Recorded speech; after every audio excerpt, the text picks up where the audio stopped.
for the first time in Israel's history, I think, the information war is actually affecting our military. In the beginning of October, November, the digital war looked like a lot of AI-generated images on social media. You cannot be emotional. It's only natural that we see the polarization that we see. It is a result of the impact of social media on society. There is no group within the Prime Minister's office that is devoted to dealing with social media. There is. They just don't know what they're doing. That is the world war that we're engaging right now, and we're not even in the arena.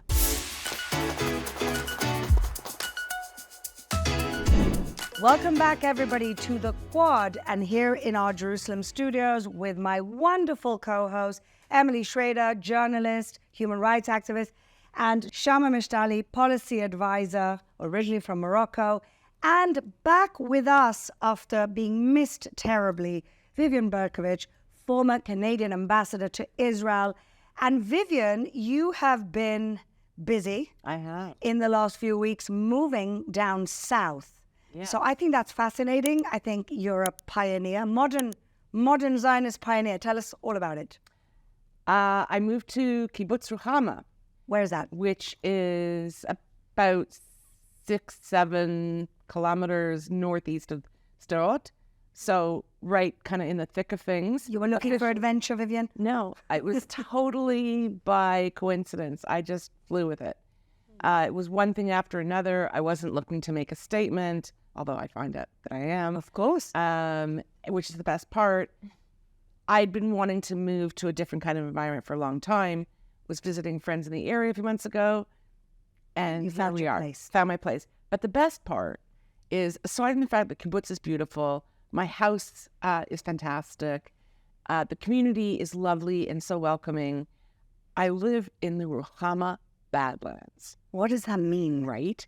Did you know there were Badlands, like in western in Israel? What are Badlands? So Badlands are like Badlands, man. It's like, Gangland? It's like where tough people go, cowboys and all that stuff. And so there are signs everywhere, Ruhama Badlands. It's lots of very rough topography, deep gullies, sort of mini cliffs because we're in Israel, right? So Do they have holes horses? I'm sure there are horses around. Well, come. I personally don't. So I'm totally getting off on like moving from the center of the action, Tel Aviv, to the Badlands.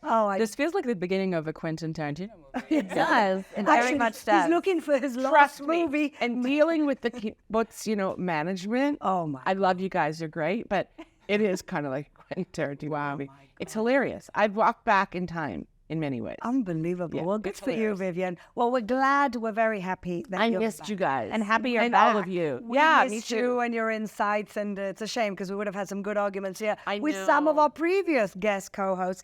But today we're talking, and I guess this is what we've been talking about for a long time, but I read something recently actually from LGBTQ activist Ryan Spalding that really spoke to me.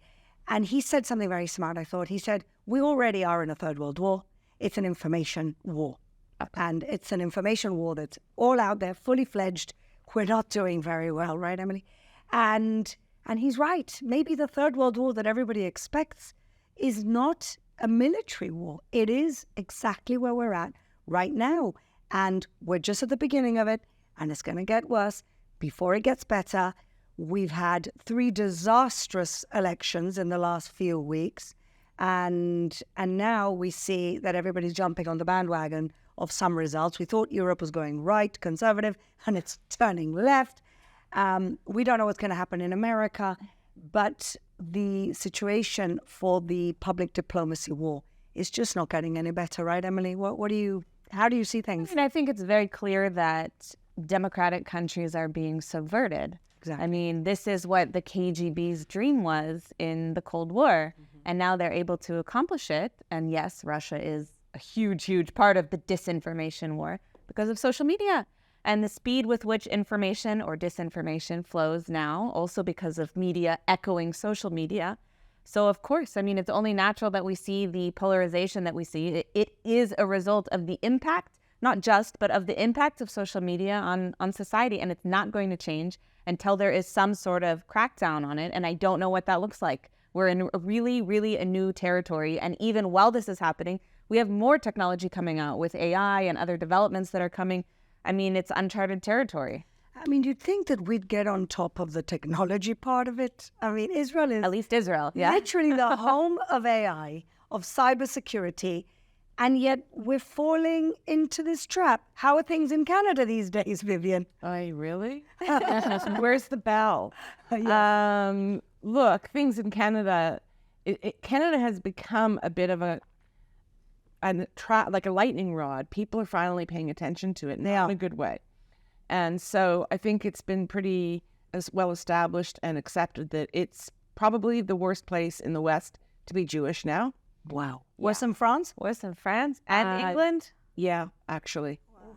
We have Justin Trudeau sort of gasping. There's going to ring the bell.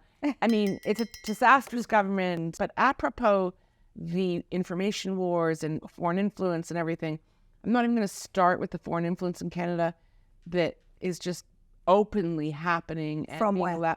China and Russia. China more so than Russia, as far as we know. Open police stations, all kind, and then there's the information kind of wars and subversion, and the Trudeau government is kind of exacerbating it because they're bringing in all of these internet controls, which they're fascistic. There's no other way to describe them. So what are the regulations about? The regulations are about shutting down anyone who disagrees with them in Canada. Oh, Lord. And this is the danger. I mean, this is the danger when you have a government, when you have to have some kind of government involvement in any kind of speech. And this is the risk of social media. Because what is the right answer? I don't know. I'm an expert. I don't know what the limit should be. It's different in different countries. What's your take? My take is that we need some kind of domestic control over what we allow in and out. Okay, yeah. Okay. So Trump wants to shut down TikTok if he gets back in. Is that okay? Well, the whole U.S. Congress wants to shut down TikTok. Yeah, it's not partisan. TikTok, that's a kind of, it's its own. But I think that just in the same way that we regulate, that all countries regulate national media, television and radio, the same sorts of regulatory controls should be applied to social media. The problem is what we're seeing in Canada and what's occurring elsewhere is that they're going from 0 to 100. Totally extreme. And we really need to be somewhere. Anyway. Shama, tell us a little bit about where the Arab world is on this. Well, actually, so in some parts of the Arab world, they're ahead, right? If you look at the United Arab Emirates, cyber crimes have been something that the UAE took seriously for years now. And so when we woke up to the digital war of October 7th, I felt safer to be in the UAE and to be expressive of my Zionist opinions than being in the US, because at the very least, I felt this safety and security and knew that the police will have my back if someone tries to attack me online.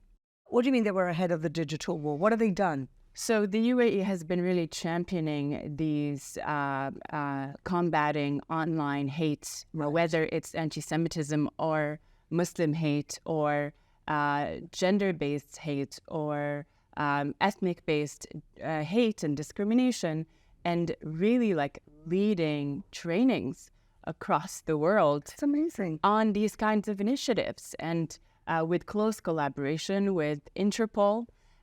So it's really, really fascinating that this is coming. And so if we were to hold up even an example, gender-based? Even gender-based. No, they've adopted the UAE this kind of tolerance identity. Yeah. So they're saying we are who we are. We're a traditional Muslim country, but we're going to be tolerant. And everything they think about, this is what this is something we don't recognize. This is what vision and strategy looks like. Yeah, absolutely. I think the West has gotten comfortable to kind of their position of superiority and as the pioneers of technology and sort of feeling that because we know this technology, it can't work against us. But technology is constantly evolving and developing. And at this time, with the advent of AI, like Emily said, we are clearly witnessing the impact of not understanding our own technologies. And if people remember, in the beginning of October and November, the digital war vis-a-vis the war against Hamas looked like a lot of AI-generated images on social media, a lot of recycled content from Syria, in which basically Hezbollah was killing Syrian children, and they were recycling it as if it's Gaza. Israel fighting children in Gaza.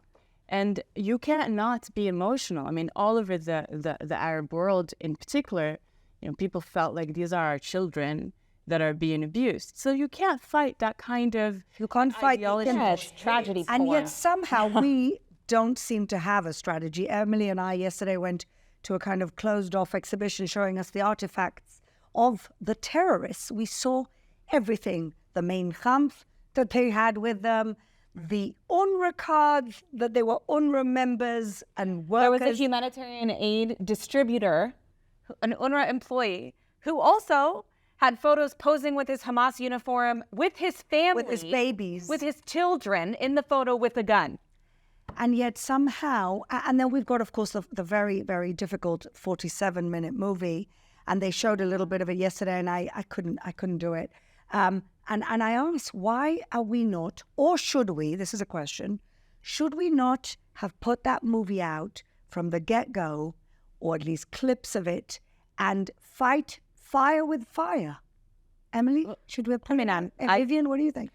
Yeah, I wanted to jump in on that. I have seen the whole 47 minutes, and it's actually constantly being changed. Right. So they're modifying the content. Yeah. I happen to think that, no, we should not have put it out in full. Many of the clips in the 47 minutes are out there. Are already out there. Yeah. The main issue, though, is the denial. It doesn't matter what we put out. Yes. They're going to find a way to say we've manufactured it and deny that it ever happened. I mean, that keeps going on. The other thing is, you're absolutely right. We don't have a strategy. There is no group within the Prime Minister's office, or frankly, even within the government, that is devoted to dealing with social media, legacy media, strategy. There is. They just don't know what they're doing. Maybe there's many groups. Maybe there's not one central command. No, I mean, they have these roles. They have it in the army. They have it in the Ministry of Foreign Affairs. It's just they're not good at what they're doing. And they don't work with each other. And they don't actually know the materials. They don't work with each other. Right. Because it's not centralized, the Arab world sees different voices with very different opinions. Messaging and representing Israel so differently. And they pick it all up and use it against Israel and to delegitimize everything that Israel does, and also think that it's all being crafted in some, Zionist meeting. Nefarious way. Like they give us so much more credit. But I just, in terms of what there are groups. What there is not, and I think this is really important, there is no group within the Prime Minister's office that is dedicated to this. And there is also no leadership from the Prime Minister's office. And this has been going on for years now. For years. So you can have all of these different, an MFA group, the IDF, a number. But if there is no leadership, coordination, and strategy from the top, the rest of it is a gong show. And that's what we're seeing. It's because the state of Israel, when it comes to Hezbollah and public diplomacy, they're at the government level, they're not concerned with what reality is. They're concerned with what their political position is, whether they're a bureaucrat in the Ministry of Foreign Affairs or they're a minister themselves. Every single minister we have has a different program and a different policy and different people they want to promote, not because it's actually going to advance the interests of the state, but because it makes them look and feel important in the Israeli Hebrew-speaking media. And this is disgusting. I'm really fed up with it. I find it very funny how you see these reports in the Israeli media. Oh, the new star of global Asbara, and then there's somebody there you will never see who's never put any content out in anything other than Hebrew. And I'm thinking, why do they think this person is so good at public diplomacy? But what I think is different about this war, and I hope maybe a change will come, is that we're fighting three wars. We know this, right? We're fighting a military war, we're fighting a diplomatic war, and then we're fighting a public diplomatic war. Yeah, and a cyber war. And, it's part of the public diplomacy and information war. Sorry. The third war is the information war. You're right, Vivian. We're fighting information, diplomacy, and military. But for the first time in Israel's history, I think, that the information war is actually affecting our military war. And this is why this is a pivotal moment that Israel has to take this by the reins, and the government, or a new government, if there's a new government next year, and make this for the first time in our history a real priority. Because that is the world war that we're engaging right now, and we're not even in the arena. That's the way I see it. One of the things that's also really important to know is that what's happening now is that you mentioned Daniel Ryan Spalding saying that we're already in a third world war, and that's exactly right, is that it's not just about Israel. Yeah. It's about, and I spoke with Ayan Hosiali about this also, we're no longer talking about like Israel advocacy or making Israel's case. This war is not just against Israel, especially the information front. It's against all of the West. It's the reason you see American flags being replaced with Palestinian flags at protests. It's the reason you see American flags being burnt on the 4th of July at so-called self-declared pro-Palestinian protests. It's an assault on the free world. Exactly. It's a war against democracy. Exactly. It's a war against democracy by the so-called liberals, and amongst them, unfortunately, progressives, I think is what they like. Yeah, definitely not liberals. We're liberals. I'm a liberal. There is nothing progressive about them. The so-called progressives, and unfortunately, a lot of Jews have bought into this as well. This is a classic trait of progressives and how the progressive leftist movement has been shaping up in the West, which is how it champions some marginal minority voices who don't speak for the majorities within movements in order to push a specific agenda. And when it comes to anti-Zionism and anti-Semitism, it takes on a whole new level, because as soon as you have someone with some claims of Jewish ancestry, and they love to platform that person to use them to excuse and validate anti-Zionism and delegitimize the opinions of the great majority of Jews who are Zionist and have an unquestionable relationship to Israel. Using them as Ilana Glazer. Yes. Ilana Glazer, who's been a previous scumbag, using them as props. I have an intern who's a student from Columbia University. He told me that the so-called Jews in the encampment never owned a kippah. They never owned a kippah. And all of a sudden, they dress them up. They're the Mickey Mouse. They're the, here's our Jews. Let's dress them up as Jews. They've never owned a kippah. They never owned tzitzit. All of a sudden, they dress them up so that they can legitimize their hatred. That's the fact that if you Jews are being championed as the good Jews, right, as the model for how Jews should behave, goes against everything that progressive values taught us to think about and to understand, and essentially shows you how deep anti-Semitism runs in society, and that there is no way we can cure it unless there is a willingness from people, from progressives, from people to actually revisit their anti-Semitism. Because there's nothing that a good Jew can do to rid society of anti-Semitism. It's so true. And I think we'll finish this part of the discussion with a quote from a good friend of mine, friend of some of us here, Rudy Rockman, who said to me last evening something very smart. He said, these Jews, because I always feel very betrayed by these Jews. I've always have, by the way. I've never really understood how you can side against your own people. It's something very ingrained in me, so I've never understood it. And he said, look, think of these Jews as a abused wife. What does an abused wife do? She can either fight back, she can pretend it's not happening, or make excuses for the abuser. So no, he didn't mean it. Oh, he was just angry. He's not being himself. Or the third thing is blame herself. Which is internalized anti-Semitism. And I think we're seeing that, but it's again, like we've all mentioned here, part of this subversive information war where our own people are falling victims to this. And so we hope that this show, at least, can help change the conversation, turn a few cogs in brains, and move the discussion forward, at least, so that we can have a decent offense. And now for our favorite segment, which we hope, ladies, we hope that one day we won't need to do this segment. We hope too much fun. That the world will be free of scumbags. But until that moment, we will be here to point them out for you. It seems like you throw a rock and you hit a scumbag. And it's been a particularly bad week with so many different horrible haters out there. Vivian, I know that you love this segment, and you're back after us missing you for a few weeks. Let's start with you. Who's your scumbag this week? So my scumbag has a challenging name, and I'm going to make sure I do my best to pronounce it. We'll help you. Oh, right. She's like, thank you. No. She's like, anyhow, Zachary Daraniovsky. And he is a huge, I just learned yesterday, social media influencer on multiple platforms. Like, we're talking in the millions of followers. So this guy, Zachary, he posted the other day a clip that purports to be, apropos our information wars, that purports to be a chance encounter with a new Muslim immigrant to Canada shopping for household basics and necessities like toothpaste. Excuse me. Do you have a few bucks by any chance to help me get this baby soap? What do you need? A few dollars. I realized I left my wallet at home. I'm sorry. How much? It's like $2. Are you sure? Yeah, sure. Yeah. Thank you. It's all right. Can I give you the change? Keep the change, of course. Yeah. If you need some, please take. What's your name? My name is Ahmed. I'm Zachary. Where are you from? I'm from Gaza Strip. I only came before one day. You've been in Canada for one day from Gaza. Yeah, the army who's coming to just hunt us, and they just shoot anybody who moves, even if he's a kid. Some of our girls and women were raped very horribly, and they lived to die just like that.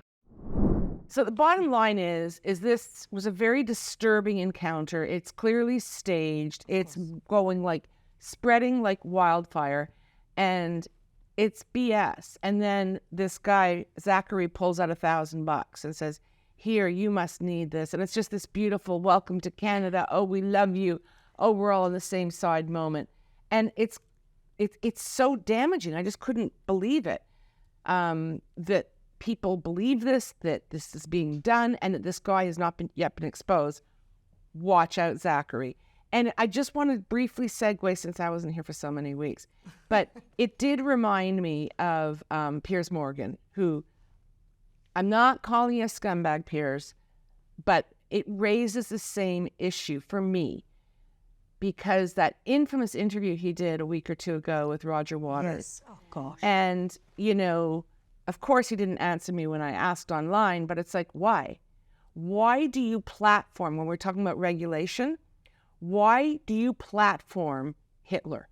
Yes. Because that's what you did. But he does it every week. Okay, and this is things have gotten, like, he may be on legacy media, he may have a television show. He does. And he's behaving. It's not legacy media anymore. Okay, It's so all clickbait. Okay, it's all YouTube. clickbait. Yeah. It's social media, and when someone of Piers Morgan's stature does this, we're in really big trouble. Okay, that is a very, very worthy scumbag. I don't know him. I won't follow him. But you will see his clip. I'm sure that this clip will pop up, and that's the sad part of all this. Emily, who's your scumbag? Well, speaking of reform, my scumbags, plural, this week, Farnaz Fasihi from the New York Times, Trita Parsi, one of the co-founders of NIAC, Sina Tusi, also NIAC, and really all of NIAC. Now, what is NIAC? It is essentially the Iran lobby in Washington, D.C. They are despised by the Iranian community inside of Iran and outside of Iran. They are regime insiders who have used their connections in Washington to promote a specific policy that is favorable to the Islamic Republic of Iran. They were big proponents of the nuclear deal, the JCPOA, under Obama. Of course, they despise Trump. And the reason that they are my scumbags this week is because they've been fairly silent since the murder of Mahsa Amini and countless other Iranian protesters and Iranian women. So they haven't been too active since then, even since the war started, with the exception of maybe Trita Parsi, who's been regularly whining about Israel from day one. But now, after the Iranian elections, where Pezeshkian, the new president-elect, was the reformer whose one of his first actions was writing a letter to the leader of Hezbollah to tell him that they're on the same page when it comes to the resistance, and they have the same final goals, which we all know what that is, the reformer. So all of a sudden, all of these pro-reform Iranians in Washington who have promoted people like Zarif in the past, and also Rouhani, and of course now Pezeshkian, they are back in full force across social media, But what's interesting is that the majority of what they're putting out, in addition to the fact it's complete falsehoods about Iran, such as that Pezeshkian wants to do away with the hijab law, completely false. Franaz, you're a liar, but that's nothing new. They are whining nonstop about Israel. I mean, the propaganda level of the tweets and the posts and the nonsense that's coming out of them, just the last week alone, it's insane. I mean, you'd think there's nothing else to talk about with Iran because Trita Parsi is just whining nonstop about how evil Israel is and genocidal and all the buzzwords that you hear about Israel. It's just their entire Twitter feed. So they're my scumbags this week and probably many, many weeks after. And we don't like you and no one likes you and please go away again. They're the Iranian regime lobby, and yet you're never going to hear anybody talk about them the way that they talk about AIPAC. Absolutely. And they are a lobby for a Islamo-fascist dictatorship that pretends to be unofficial, sure. They love to sue people who accuse them of that. Oh, well, maybe that's Don't worry, they lost. Sharma, world full of scumbags. Who did you pick this week? So I hate to do this because I really don't like picking or hating on minority women, but I have to do it. My scumbag of this week is Janelle Monáe, who is a singer, musician. We lost her. We did. Oh. I'm sorry to report. Janelle Monáe was in a concert earlier this week, and she decided to scream out genocide and to basically end. First of all, let's just address that, since in case there are any doubts, the ICJ, who's responsible for determining whether it's genocide or not, ruled that it's not a genocide. So we'll pretend you didn't keep up with the news for a second. Don't think she probably reads the news. And she goes on and on about saying how we won't forget, I'm quoting her, we won't forget our brothers and sisters, wherever they are. We can't look away from the babies being murdered. I am proud during this Pride Month, to stand with you as you fight back against genocide, as you fight to protect our babies and innocent people in Gaza, our babies and innocent people. You would hope that by starting with that kind of frame, she would, at the very least, mention the Israeli victims of October 7th and the Palestinian civilian victims of the war, but she didn't. She solely focused on Palestinian victims, and she said that we won't forget, and made all of these comparisons, obviously, to the Black struggle in America, Of course. which we understand, of course. The lazy comparisons. The lazy comparisons, and I just want to tell you, Janelle, I would be very happy to sit with you to explain the identity politics of the Middle East and North Africa, because it's actually the Jews who are the equivalent of Black people and the Black struggle and the struggle for liberation in America and beyond. It's the Arabs or anyone who gatekeeps Pan-Arabism and Islamism who are the ones who claim and use privilege. So it's the Arabs that are the equivalents of white people, not the Jews. On the very first days following October 7th, I have a friend of mine that I went to college with and whom I was really collaborating with and championing, who said to me, and she comes from the sort of the Black Lives Matter sort of space and, went to a very liberal artsy university in California after college. And she said to me, these are white tears when I talked about Jewish safety. And So they taste different too. yeah, and it was Other just, people's it just knifed me in the guts because there's clearly such a disconnect and such an ignorance that is systemic about the Middle East and North Africa.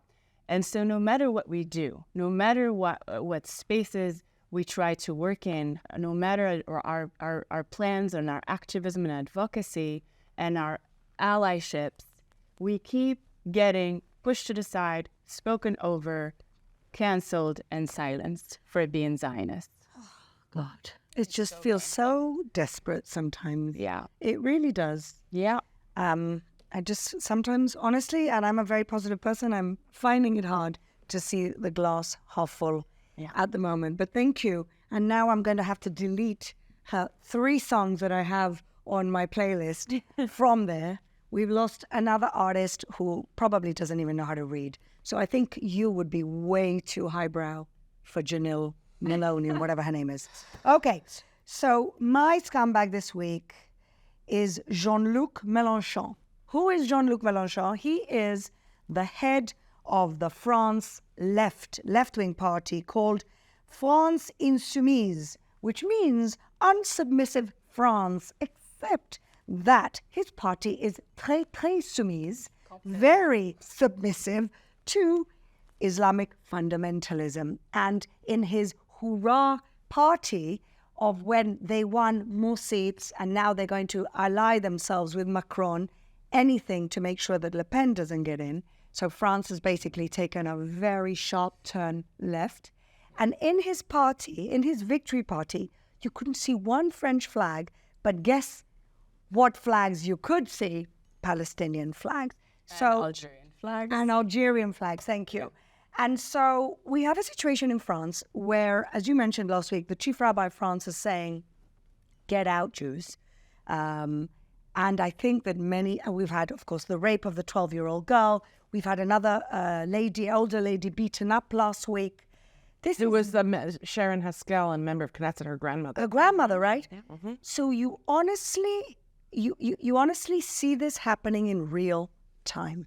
What we've read about, what we've seen movies on, how we've been educated as we grow up, how the slippery slope towards a society rejecting its Jews, and then the price that country will pay eventually. Yeah. It's just going to take a while to see it. And speaking of La France Insoumise, also it's a reminder of how France surrendered to the Nazis. Oh, twice. Okay. Oh, twice, 2 world wars. Submitting to fascism and Nazism. And in its newfound manifestation as well. That's a great point, actually. The French really sad. submitted themselves in the First World War, in the Second World War, and now this war against Jews, and it's a shame because France has got the largest Jewish community in Europe, and I think a lot of Jews are now thinking to themselves, where are we going? They are. And I can only say this, come here. Since the French Aliyah, at least in Jerusalem, the baked goods situation has gone up, and the fashion situation has gone a lot better. You see a lot of... Well, it had nowhere to go but up. Yeah, I was going to say, thank you, Vivian. You're 100% right. But look, you have a country, and that is the difference between us now and Jews 100 years ago. So whether you decide to stay, whether you decide to leave, we have your back. But if you do decide to come, we will be welcoming you with open arms to your home. So yes, Jean-Luc Mélenchon, who claims to have a little bit of Jewish in him, thank you for They all do. They all do, and that's their little calling card. But thank you for maybe creating the next wave of immigration to this country with a lot of French people who can cook very well. Thank you. So, as we end our show every week on a positive note, and we look for the heroes, there are always heroes. Heroes of the week. Let's start with you, Emily. Who's your hero this week? So my hero, I will name a couple of people, but really it's a movement, I guess, or I hope it's a movement, turning into one. Khaled Hassan and Nawai Ahmed, both this week were very outspoken in response to some of these election results that we've seen, speaking out in some cases quite bravely. We actually had him on the show. He spoke about his experience and how there's been this sort of normalization and acceptance of radical Islamist, violent ideology that threatens Arab Muslims like him. Regardless of what their personal views are, it's something that it's a bullying tactic of them. And he's been speaking out against it and against how we see the horseshoe theory in action right now with the far left, communist groups that call themselves progressive, aligning and defending on social media and in person with radical Islamists. So you see like the far fascist right, and they're defending each other because they both hate Jews so much. Yeah. So I just want to applaud them for speaking out against these these issues. It's not easy at a time like this. There's a lot of pressure and a lot of criticism and a very PC environment. It's not popular to do that, but it's necessary. It's necessary, of course, for Israel and all the issues we deal with, but it's necessary even more so for the Arab Muslim world, as I'm sure Shama can testify to. Yeah. Those are the people who are suffering the most on the day-to-day from this radical ideology. And so for that reason, as well as for all the other reasons, all of us should be speaking out against this and pushing back against this turn towards authoritarianism, whether it's on the far left or the far right. Two brave souls. Yeah, well done. I'm going to follow Emily, if you allow me. Yes, because of course. I really wanted to speak to this crystallization of this movement, and to really give a shout out to a bunch of Arab and Middle Eastern and Muslim voices who have been so brave in condemning Hamas and really explaining this war with a ton of nuance, even though it requires so much courage, bravery, because their lives are at risk, and authenticity, which we need across the board to really fight the digital war and the social media war in particular. So I'm going to give a shout out to a bunch of these people. Maybe we can add some of their articles so that you can see what they've been saying. Let's follow them at least. Yeah, please follow them and keep up with their posts, because you'll learn so much about the region. I understand I'm not in the show for a long time, so I'm trying to give you as many resources Give us as the big possible. So Nadem Kutaish, a Lebanese media superstar and political analyst who's been writing incredible pieces since October 7th. Haitham Hassanin, an Egyptian policy analyst with the Foundation for Defense of Democracies, as well as Hussein Abdul Hussein, who's also Lebanese at FDD.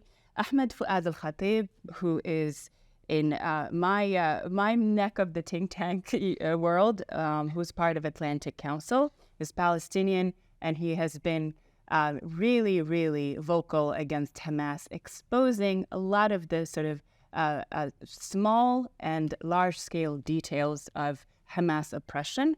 And he himself lost many family members in Gaza, and that doesn't stop him from condemning Hamas. Good for him. Dalia Ziada, who's a friend of the show from Egypt, who's been persecuted by the Muslim Brotherhood. Yasmin Mohammed, also Egyptian Palestinian, on the show, Canadian, and Canadian. She is Canadian. Exactly. In Canada. Wow, her background is Egyptian Canadian of Egyptian Palestinian background, and Anila Ali, who is Pakistani and who's been a champion and spoke at the rally in Washington, D.C. after October 7th in support of Israel and the Jewish people. I could even add, but I won't. But that's a great list. Thank you so much. They're great heroes, brave people. So, Vivian. Yes, Fleur. In a week full of scumbags, who did you find as your hero? Was easy. Okay. I'm going to call all of my new home, Kibbutz Ruchama, as my heroes.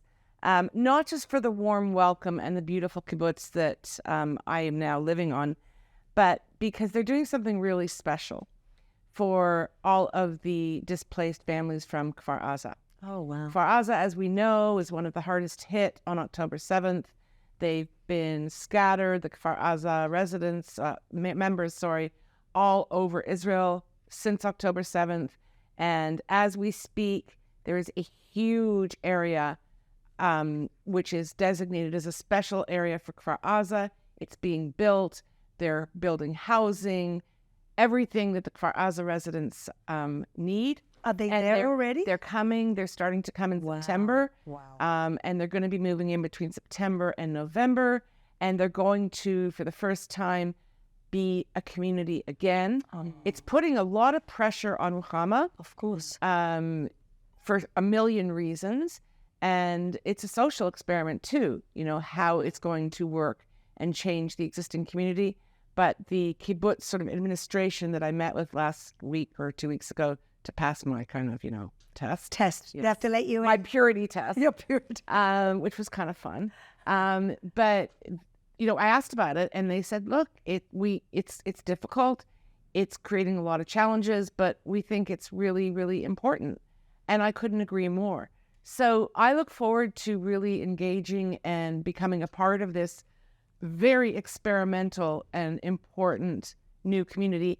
One of the best parts, because I'm shallow, and I really am trying to reclaim my lost youth when I did not volunteer in the kibbutz, is that the Kfar Aza people, which it's much more of a collective in the old school way. Yeah. And And what do you have to pick? Carrots? No, nothing. They insisted on a communal dining room. Oh, wow. So the you one gotta on eat Kibbutz it? Ruchama has long been in disuse. Right. It's being renovated. It's like around the corner from my little path. And I'm so excited to eat all that bad food Well, in the Kibbutz the dining best thing is you don't have to cook. Well, I do like cooking, but I have an option. You have an option.